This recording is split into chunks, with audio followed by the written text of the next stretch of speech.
permit me a question.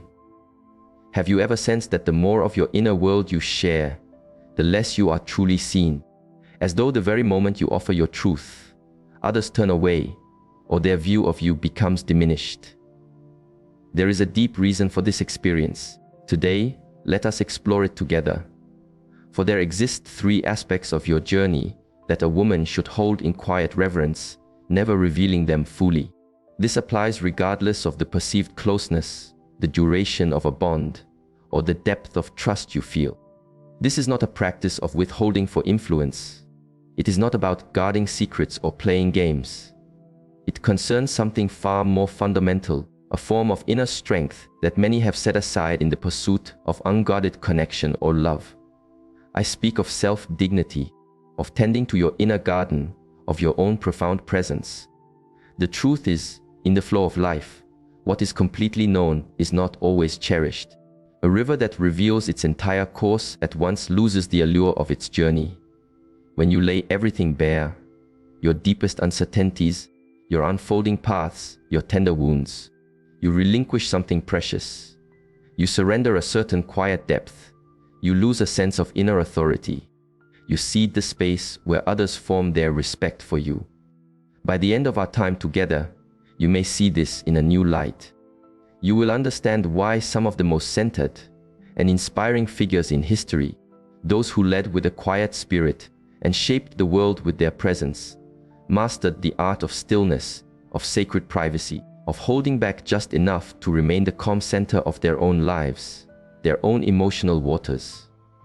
And if you remain present with me, I will share a perspective so transformative, it will reshape how you are met by the world from this day on. So let us be still and listen, for this is more than a simple talk. This may be the very insight that returns you to your own steady center, for good. Consider the patterns of our nature. We are drawn to know, to seek resolution. Our minds often chase after certainty. We wish to understand what others hold in their hearts, what they feel, and what their next step might be. We find little peace in waiting or in the unknown. But here lies a profound paradox few speak of. The more you explain, the less you are heard. It is the unspoken that holds resonance. It is the stillness between the notes that creates the music. It is the woman who does not reveal her entire landscape that invites true reverence. You see, people may say they desire complete honesty, total transparency. And while authenticity is a cornerstone of a true life, there is a vast ocean between being genuine and being an open book for all to read. So many women have not yet learned to navigate this line. They mistake unreserved disclosure for connection. And when you offer too much, too quickly, you dilute your own essence. When people feel they have entirely grasped you, their wonder ceases. Their inquiry softens. And when that sense of discovery fades, so does your gentle influence. But the woman who moves with intention, who chooses her words like precious stones, who listens from a place of deep stillness, she cultivates a magnetic presence. She becomes a quiet force of nature. Not because she conceals her truth, but because she shares it from a place of wisdom. And that is what we shall explore. The three streams of your inner life to always, and I mean always, hold within your own gentle care. When you do, the energy around you begins to shift. You are met with greater respect. Others approach you with a new quality of attention. They see your light differently. For if we are honest, the most admired souls in history were not the most outspoken. They did not broadcast every fleeting thought, every inner storm. They did not pour out every detail of their private struggles. No, their words were few, but their meaning was vast. Their movements were quiet, but their purpose was clear. And when they chose to speak, the world would pause to listen, because they spoke from a place of profound presence. This is what so many miss. True strength does not arise from the volume of your voice. It comes from the depth of your stillness, from the gentle unpredictability of your spirit, from how little others can assume about the universe within you. And that is what we will delve into, one insight at a time. Once you understand the wisdom behind why stillness is strength, and how sacred privacy protects your life, force, your vision, and your journey, you will begin to choose differently. You will make choices rooted in a deeper strength. For allow me to share an insight many never learn. When you reveal everything, you offer others a chart, a guide to your emotional tides, your vulnerable shores, your tenderest points. While some may use this chart to navigate with care and protect your heart, others may use it to steer you, to control you, or to make you feel small. So if you have ever felt unseen, unheard, or taken for granted, perhaps the cause is not a lack within you. Perhaps it is that you have made your inner world too accessible, too easily mapped, too open, too soon. But that can shift starting now. What I am about to share will help you rebuild the banks of your river without becoming a frozen lake. It will help you stand in your strength without aggression. It will show you how to lead, not with declarations, but with the quiet power of your being. Let us begin with the first aspect to hold in sacred stillness your next becoming. But before we journey there, pause. Take a breath and gently ask yourself this: what might change if you spoke less? If you released the need to explain? If you ceased narrating your own unfolding and simply allowed it to be? What would shift if you allowed others to wonder about your thoughts rather than always offering them? For the truth is, the less they are certain of, the more they will honor what you choose to share, and that is where your quiet power blossoms. The first sanctuary a woman should protect is her unfolding path. The moment you articulate your destination, you expose it to the elements. And the moment it is exposed, it becomes susceptible to external winds, of judgment, of opinion, of resistance. You see, not all who hear of your journey wish you to reach your harbor safely. Some will voice their doubts openly. Others will offer supportive words, while their energy quietly undermines your passage. And some will say nothing, but in the quiet of their heart, they hope you falter, because your arrival would mirror their own stillness. This is not a somber view. It is an observation of human patterns. Once you understand this, you cease announcing every voyage before the ship is built. What many do not realize is this: each time you declare an intention, a subtle energy is released, much like the satisfaction of a task already complete. This can trick the mind into feeling that the journey has already been taken, that the speaking of the plan was the action itself. And this is often where the inner fire of motivation cools. Your spirit feels the journey is done, when in truth, you have only just begun. Even more, now that your vision is public, it is subject to the noise of the world. And the more external noise surrounds your path, the less clarity you will find within. Consider how many times you have felt a spark of inspiration for a new direction. You shared it, and soon, a quiet unease began to creep in. Perhaps someone questioned your capability. Perhaps they said, "That has been tried before." Perhaps they listed every reason the waters might be treacherous. And now, instead of sailing with conviction, you move with hesitation. Second, guessing your course, adjusting your sails to fit another's map of what is possible. And this is how your inner strength is slowly drained away, not in a great storm, but in small, seemingly harmless conversations, through feedback you never required, through validation you did not need to seek. So understand this. Silence is not about being secretive. It is a sacred space. It is for protection. It is the choice to keep your life force focused on the journey, not the announcement. It is about allowing yourself the space to grow strong roots before the world begins to measure your height. The truth is, the fruit of your labor speaks more eloquently than any promise. A completed journey carries more weight than 1,000 maps, and people are moved by what they did not see being built. This is why the most grounded women do not broadcast their next step. They do not ask for permission to set sail. They simply go, and when they arrive, the result is its own truth. No one can question it, for it was not built on the shifting sands of approval. It was built in quiet dedication, in disciplined practice, in pure action. That is where true confidence is forged, not from the sound of applause, but from the integrity of keeping a silent promise to your own soul. And here is another truth many forget. The more people know of your plans, the more they feel entitled to offer guidance. And the more guidance you receive, the more you may alter your course to avoid their judgment, to meet their expectations. And slowly, your life is no longer a creation of your own heart. It is a reaction to the opinions of others. But the woman who protects her journey, she moves with a clear compass, for she is not performing for an audience. She is not defending her destination in conversations that were never necessary. In that quiet space, she thrives. In that stillness, her conviction deepens. And when self-doubt appears, as it surely will, she knows how to meet it, because she is not already carrying the weight of the world's doubts upon her shoulders. This is why moving in silence is a source of immense power. It keeps your vision pure, your energy centered, and your belief unshaken. And here is something else few will tell you. When you do not speak of what you are building, others cannot dismantle it. They cannot slow its progress. They cannot interfere because they do not know enough to cause harm. They are always one step behind your creation. And that is exactly where they belong.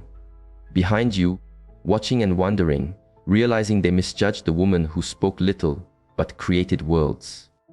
So ask yourself, are you protecting your journey, or are you leaking its energy out of habit, from a place of insecurity, for a need for approval that no longer serves your soul? The second sanctuary a woman should never fully expose is her most tender vulnerabilities. The moment you voice them, you hand others a map to the most fragile gardens of your inner world. And while some will hold this map with gentle hands, others may fold it and use its edges to press upon your softest places when it serves their own purpose. Not all will cause you harm, but it only takes one careless hand to disrupt the delicate balance within. Here is a difficult truth. Most people are not equipped to hold your vulnerabilities with grace. And many do not have the desire to. Some are simply waiting to hear your fears so they can reflect them back to you in your weaker moments, subtly reminding you of the very limits you are trying to transcend. And this is how imbalance begins. Not through overt force, but through the quiet turning of your own words against your spirit. Think of how many times you have revealed something that makes you feel small, and instead of finding warmth and reassurance, you were met with a cool silence, a subtle judgment, or even agreement. In that moment, your vulnerability did not forge a deeper connection, it pulled you further into the currents of self-doubt. This is the risk of revealing too much. Not that people will see your wounds, but that they will stop seeing your strength. And once they begin to define you by your vulnerabilities, it becomes nearly impossible to change that perception. The mind tends to latch on to what it perceives as a weakness. And once someone views you through that filter, they will continue to interact with that fragile version of you, even long after you have healed and grown. And the greatest danger is that, if you are not centered, you will begin to believe their perception. There is a deep pattern here. Every time you give voice to an insecurity, you give it life. You strengthen its roots. Every time you confess a fear without wisdom, you carve it deeper into the fabric of your being. Your own mind does not question the story's truth, it simply absorbs the repetition. So, when you say, "I am not capable of this," your spirit does not argue, it absorbs. When you say, "I never find the right way," your awareness begins to search for evidence to support this belief. Suddenly, what began as a passing cloud of doubt becomes a self-created storm. This is the inner risk. It is not just about being heard by the wrong person, but about hearing yourself repeat the same limiting stories until they become your truth. But the woman who understands this flow chooses a different path. She does not deny her vulnerabilities, but she does not nourish them with her voice. She tends to them in private. She addresses them in stillness, through reflection, in quiet contemplation, in her own sacred solitude. She does the inner work not to gain attention, but for her own transformation. And when she steps back into the world, she leads with her quiet strength, not her struggles, not because she has none, but because she has learned that true power comes from what you protect and heal, not from what you broadcast to the world. And here is a deeper wisdom: that which you focus on expands. If you constantly tend to the garden of what is wrong with you, that is what will grow. But when you shift your inner gaze, when you speak of your resilience, your capacity to learn, your growth, your gentle strength, those are the qualities that will blossom. This is not self-deception. It is a sacred repatterning. For just as your insecurities were formed through repetition, so too can your confidence be cultivated. So too can your courage.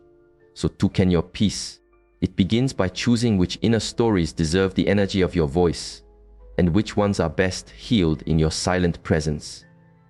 So ask yourself, are you feeding your insecurities by constantly speaking them into existence? Or are you transforming them in stillness, turning your wounds into wisdom before the world is ever invited to see them? The woman who chooses this path does more than protect herself. She empowers herself from within, not by pretending she is flawless, but by being discerning with which parts of her sacred journey she allows the world to hold. And that kind of woman becomes unshakable, not because she hides her scars, but because she transforms them in private and emerges with a quiet power that no one saw coming. The third sanctuary a woman must always hold in her own keeping is the most sacred details of her past. For while your journey has shaped you, not everyone has earned the right to travel its roads. Not everyone can hold your story with compassion, and not everyone will honor it with the reverence it deserves. It is said that honesty forges connection, and this holds a truth.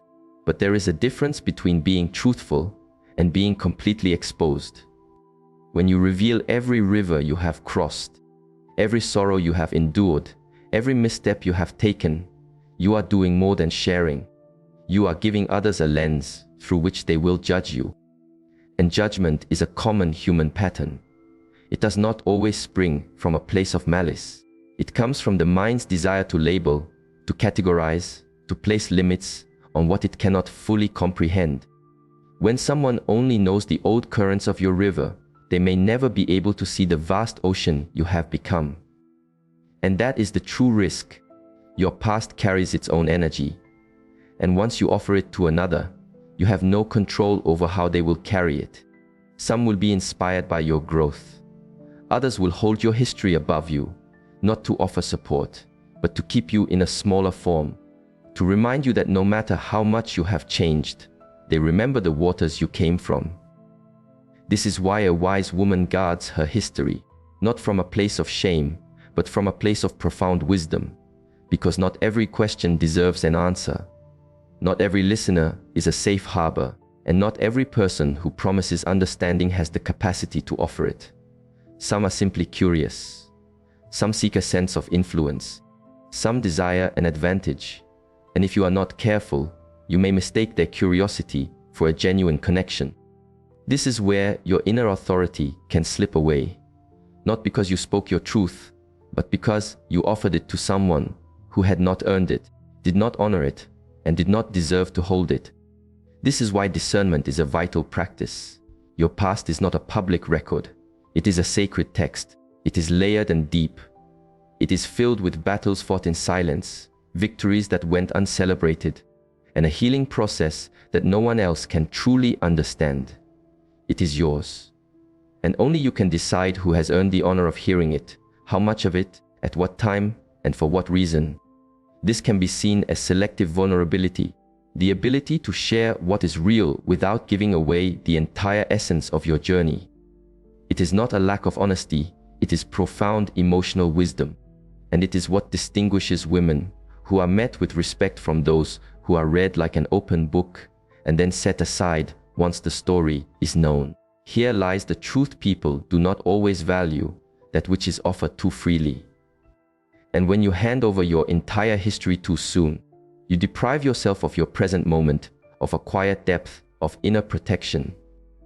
But the woman who holds her past with gentle care, who feels no need to explain her entire journey in every encounter, she moves through the world differently. She leads with the presence of who she is now, not with the story of who she once was. And this shift transforms everything.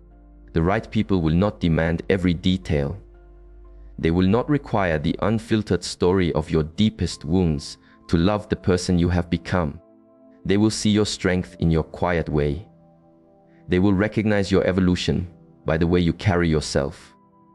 They will respect the sacred ground of your history without needing to walk every inch of it.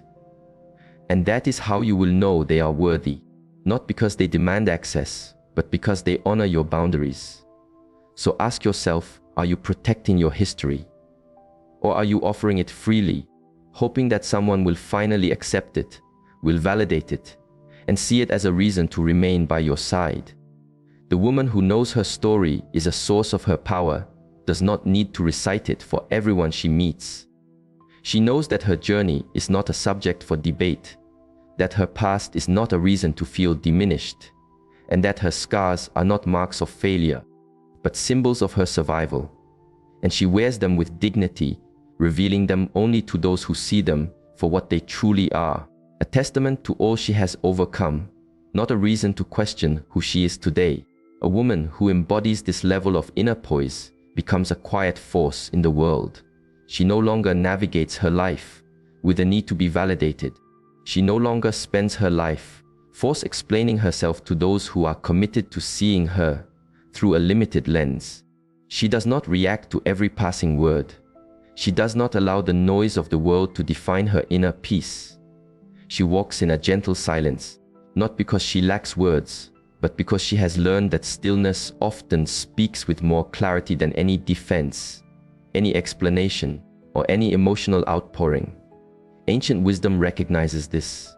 Silence creates a discomfort in those who are accustomed to being in control. It unsettles those who expect you to explain, to defend, or to seek their approval.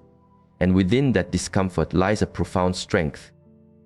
For the woman who can hold her center without speaking a word is the one who cannot be swayed from her path. She does not rush to fill the empty spaces in conversation. She allows the stillness to speak for her. She lets her actions reveal her strength. Her choices reflect her values, and her presence shifts the energy of a space without her having to demand it. This is where many women misplace their energy. They try to convince others of their worth instead of simply embodying it. They try to explain their boundaries instead of simply holding them. They mistake constant communication for true connection.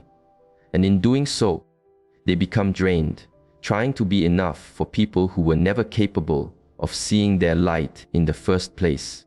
But the woman who no longer seeks external approval does not need to raise her voice to be heard. She does not need to overshare to feel seen. She does not need to defend her principles to be respected. She simply lives them, and that, in itself, is a complete and powerful statement. The woman who fully occupies her own being no longer looks for permission to be herself. She no longer waits for an invitation to claim the space that is naturally hers, because she understands that her value does not come from the perception of others. It comes from the depth of her own self-awareness. And once she makes this inner shift, the world around her begins to respond in a new way. She ceases to be reactive and begins to be intentional. She stops searching for validation and starts living from a place of deep alignment. She no longer hopes to be chosen. She chooses herself in every moment of every day. And this is not born of pride. It is a quiet form of ownership, the kind that says, I do not need to prove my existence because I know its worth. The kind that does not ask, may I take up space, but simply occupies it with gentle authority. The kind that does not shrink when faced with judgment, but continues to grow in its own light. Because the truth is this: most people spend their lives in a state of waiting for someone to see them, to choose them, to give them a sense of being enough. But the woman who breaks this pattern is the one who finds true freedom. She does not wait for the world to offer her the life she desires. She creates it, choice by choice, boundary by boundary, breath by breath. And she knows that every time she chooses herself, she establishes a new way of being. Not just for how others may treat her, but for how she will treat herself. She no longer remains in one-sided connections. She no longer participates in conversations that drain her spirit. She no longer sacrifices her own inner peace for the comfort of others.